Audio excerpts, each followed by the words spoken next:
ladies, welcome back to Vlogmas.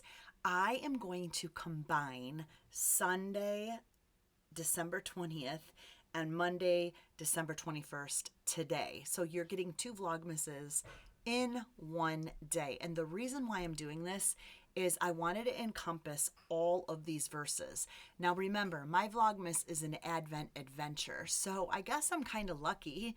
If I did not feel like filming every single day, I wanted these verses that are on your calendar to be taught in one big lesson. It just makes sense because they're combined together, and you will see that in today's reading when I read it and break it down for you.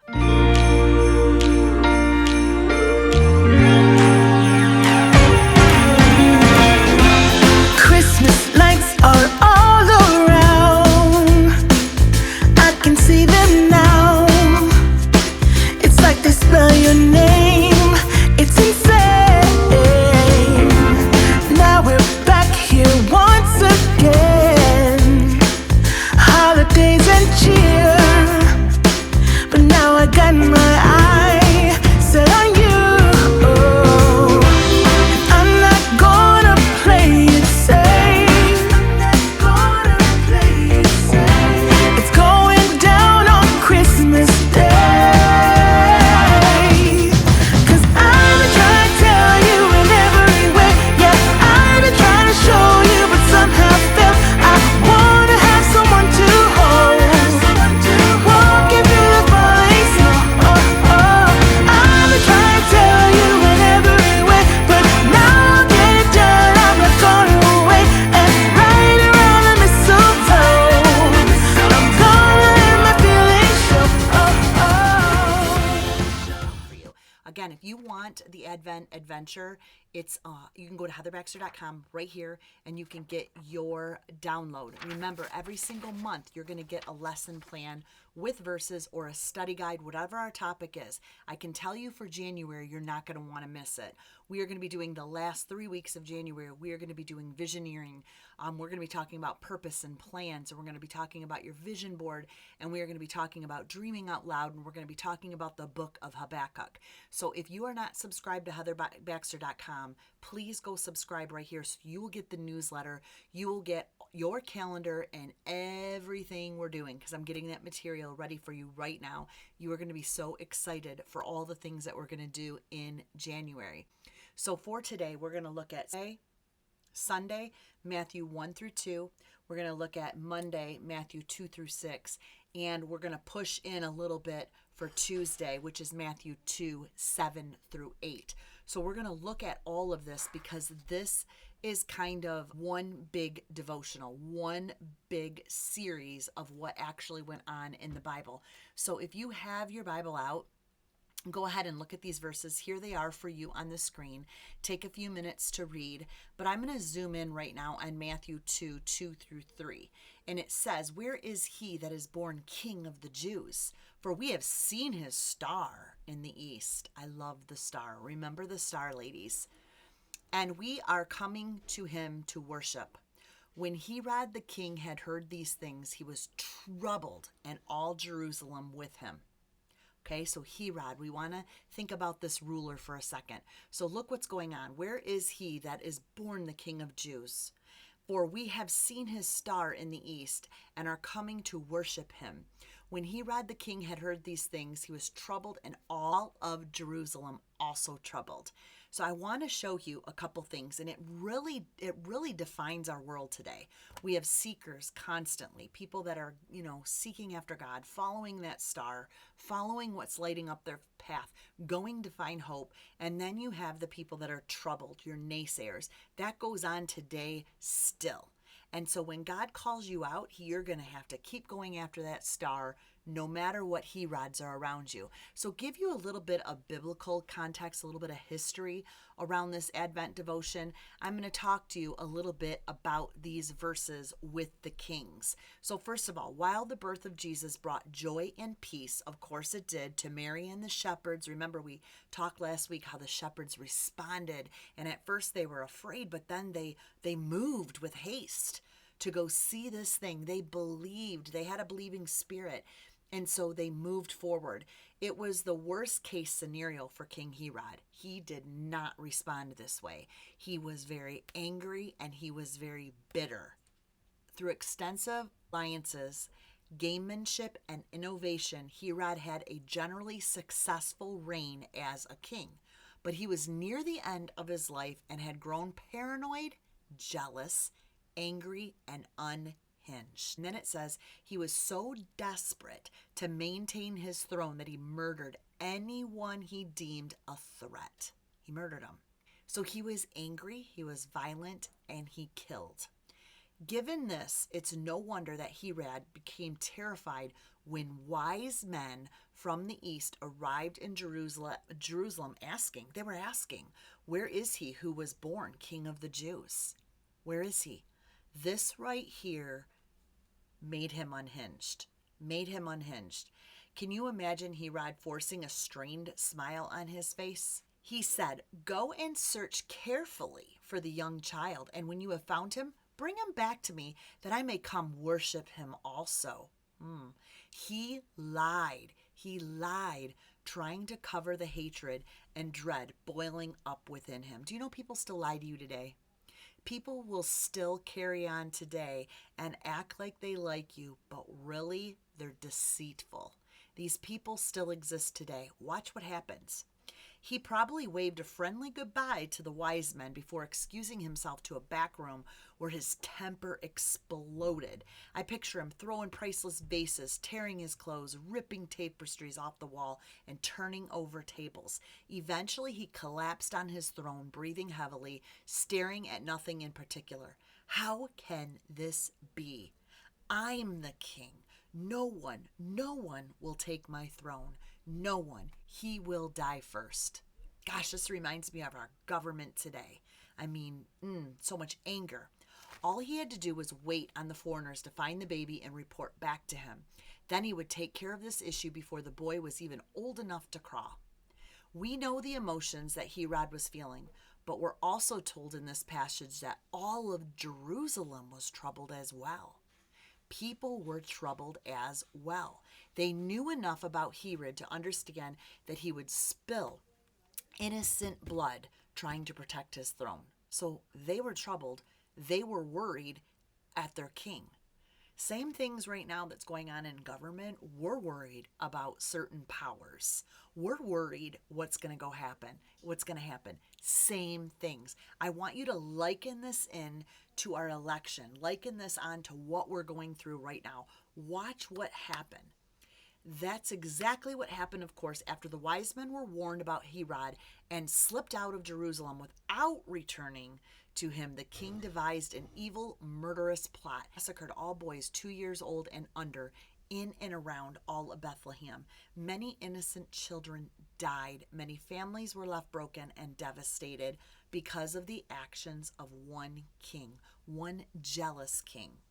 Christ's arrival troubled Herod greatly to the point of violence,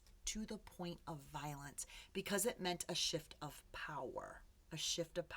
He was used to having all the authority in things a certain way. He was aggressively protective of his rule and kingdom. But the birth of Jesus, the King of the Jews, meant that he might lose those things he held dear. Now watch as we come in, because I have some questions for you. You're going to see this all come together. In Herod's mind, there was only room for one king on the throne. Do you see? He wasn't getting the spiritual thing yet. And a lot of times we get angry, we become unhinged because we don't see what God is doing upstream. And we get mad if something's taken away or boundaries are put up or the power shifted, just like Herod was. He was not about to share his power. The truth is, Herod was absolutely right.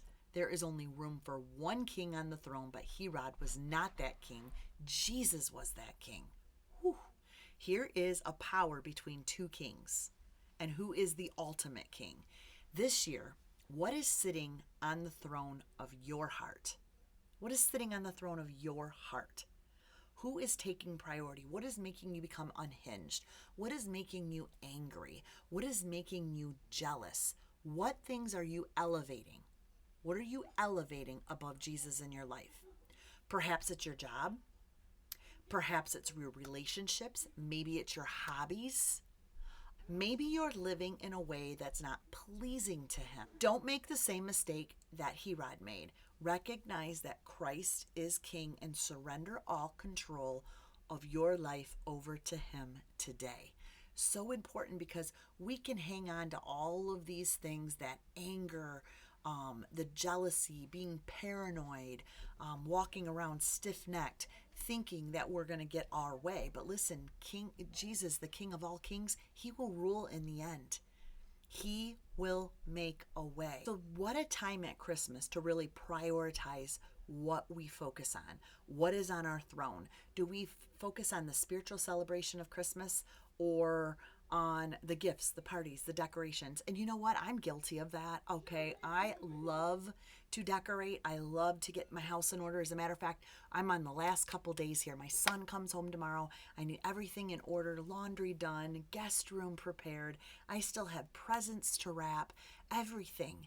And then of course presents to buy still last minute. And you sometimes elevate that above the real meaning of Christmas. And I have to remember what's on my throne, what is really important. Because when I focus on what's important, the peace is brought back into my heart. And that's what really matters. So you have to be really thinking in your daily life, what are you elevating above your faith, and not letting the presence of God work in your Christmas. Otherwise, your Christmas spirit is stolen. And it can happen that quick. So we have to reorder our priorities. Amen, sisters? We really do. And so I want you to be thinking about your priorities these next couple days. Think of King Herod, who was not about God's plan, who was all about the worldly things, about his plan, making sure all his things were carried out his way, and how we sometimes can shift just by decorating and parties and all of that. We kind of get angry and bitter and little patience. Like, my patience gets a little bit fused. I also get anxiety when I feel tension or overwhelmed. And I have to remember to ask God to forgive me, because he has complete control over my life. He is the one that's going to help me turn from all of these things and really focus on what matters in the moment, in that present moment, to be present in the moment of Christmas. And so again, it's just a walk, daily walk of fully surrendering that over to God. So I'm hoping that you see a little bit of history in today's lesson. I wanted to take the time out. There was really no devotional for a few verses or anything. The key was King Herod here, and how he was so off, and it was all about him and everything he wanted, and how we tend to be that way. We set up our own thrones, and King Herod was like, you know what? I'm troubled. It's about me. Nobody's going to take my place. And sometimes we allow the things in our life, the activities in our life, the things that we want done to overpower the activity of Christ in our life. And I hope that as we move into January, I'm going to create lessons that are going to help your heart move to the right throne, to give Jesus the power over the throne room in your heart, and you can begin to believe, behold, and become all God's created you to be. There's hope there, and we all want it. God's created us to desire that. And so if you're feeling that desire, you're feeling that ignitement coming back up inside of you, that's the Advent adventure. That is God putting you back in an adventure in your faith. And I'm excited to stir that and keep that adventure moving forward as we move into January. So I'm probably going to end up doing a quick Vlogmas tomorrow, and that is going to be just parts of my day, me talking to you. But tomorrow night my son comes home. I have not seen him in a year and a half, so he is actually leaving at 3 a.m. In the morning, and he will be here around 7 or 8. So I'm going to film that and then edit that video, and you will probably see that either late Wednesday night, or of course it won't be up until Thursday morning, which is Christmas Eve. And I will be definitely filming our Christmas Eve event. We're just kind of hanging out here. I'm hosting it, but it's just our intimate family. We're not doing any special guests, extra friends, nothing. We're just kind of keeping things very reserved. And we're just having the typical Italian chicken and green beans. And of course, we're Polish, so We bring in a lot of our kielbasa and scrambled eggs, of course, for Christmas morning. I also cook late on Christmas Eve night, and I do 2 big casseroles that are prepared so they're ready to go in the oven Christmas morning. And we just spend time. We read the story of Luke first thing Christmas morning. It's something my kids have been doing since they've been babies. And then we, of course, Christmas Eve, we all put our matching pajamas on and take family pictures. And so that's a little bit about what's coming on this week. I still work tomorrow, one of my clients' houses, and she had a couple parties this week. So we've got some putting away to do and getting her organized for her Christmas celebration with her family. So I'll be working most of the day tomorrow. So not much to film there. However, when I get home, I'm going to do a little bit of a devotional with you. I'm going to be talking to you tomorrow a little bit about the word for the year 2021, to be asking God. So I'm going to challenge you now to be asking God for your word. What is your word for 2021? I already know that my word is efficiency. Talked to a lady today in one of my coaching sessions, and it was so funny because she was like, God's given me the word hope. Hope is my word for 2021. So I'm curious, what is your word? Are you excited to learn more about how to find your word? So I will be doing a devotion on that very soon. It'll probably be part of my Vlogmas. So you can be thinking about that as you enter the new year. I'm going to be giving you exercises to be thinking about as you enter the new year, and possibly even to work on New Year's Eve. All right, I love you, ladies. I hope you enjoyed a little bit of the history today. And remember who's on your throne. Remember the priorities. And don't ever forget that we have the freedom and the grace every day to reprioritize so we can make the one and only happy. I love you, ladies, and blessings over you. And I'll see you tomorrow. Bye-bye. All right, so we are doing matching PJs we always do on Christmas Eve. It's a family tradition, but we ordered from this site. I'm not completely thrilled because is this what it looked like, Olivia, on the site? No. So these are the men's, and then the women has I don't know, this gray and blue color, but it showed dark evergreen on the website. Yeah, these were all supposed So to we be have 2 different colors red and green right now, and then everybody's in red shirts. So now we place all of these pajamas in the bedrooms, and this is placed on after our Christmas Eve party, and I make a breakfast all the time in my pajamas, and we take family pictures. So the only thing that's different is we have 2 different patterns going on. This is the boys, but one of my daughters ordered a men's size because she likes them big and baggy, and this is the girls. I don't get it, but I guess it'll be cute, right? Stay tuned for those pictures. Let's see. And the material's it's soft, but it's not flannel. Yeah, it's not flannel. It's not silk. I don't know. 35% polyester, 65% cotton. Okay, so Maiden. let me see. I'll show you in my it's kind of dark in here, but you can kind of see. They're just, they're not bad. Oh, they're cute. It's just weird. They're not bad. Okay, birthday dinner is a salad. He could be out with her. And these are my favorite dressings from Trader Joe's. Green Goddess, carrot ginger, everybody loves those. And then we're having lamb chops because we love lamb chops. Lamb chops for dinner. Salmon. Where's the and Come on, let's eat. asparagus. The only thing that concerned me is Last year I thought about how things can come around just like that if everyone is here to celebrate one day. We have our ups and downs, but when there's love there's always a way. And oh, this time of year we come together to celebrate. Yes, every time the snow is falling down and it is cold outside, we gather around the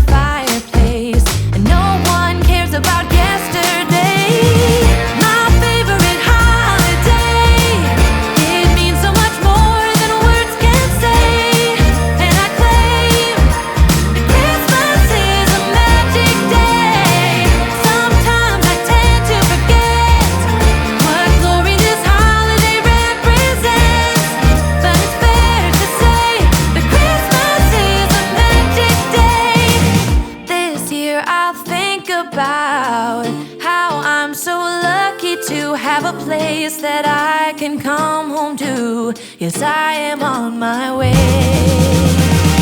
We'll put our differences aside and just enjoy this moment of peace and love and happiness. We come together to celebrate. Yes, every time the snow is falling down and it is cold outside, we gather around the fireplace and no one cares about yesterday. My favorite holiday, it means so much more than words can say.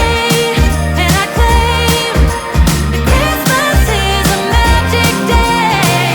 Sometimes I tend to forget what glory this holiday represents, but it's fair to say that Christmas is a magic day.